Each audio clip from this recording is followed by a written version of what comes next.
今天我们来看看这个万龙印章，印章的话都不是很贵，里面有2张说明书啊，一个是中文版本，就是日本版本。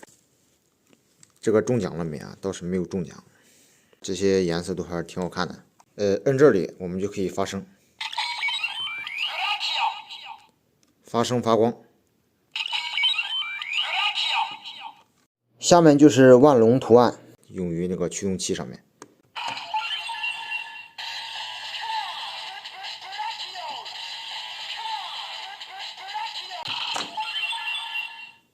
当然，如果你没有驱动器的话，无法联动啊，除非你的手机支持红外功能。看这个地方了没？一直在这闪，看着没？现在你牙签你也破解不了。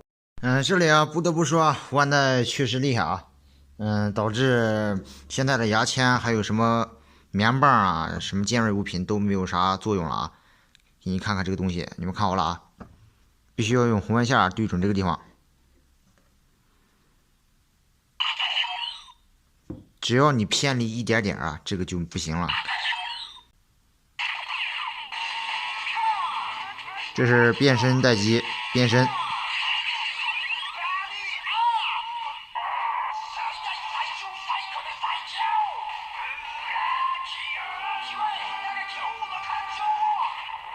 然后我们用必杀。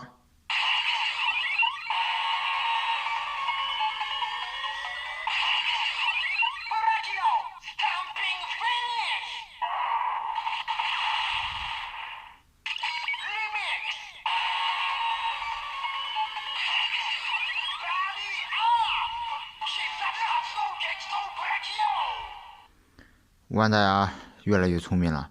只要我们偏离一下子这个红外手机啊，这就立马没用了。看好了啊，只要偏离一下子就没用了啊。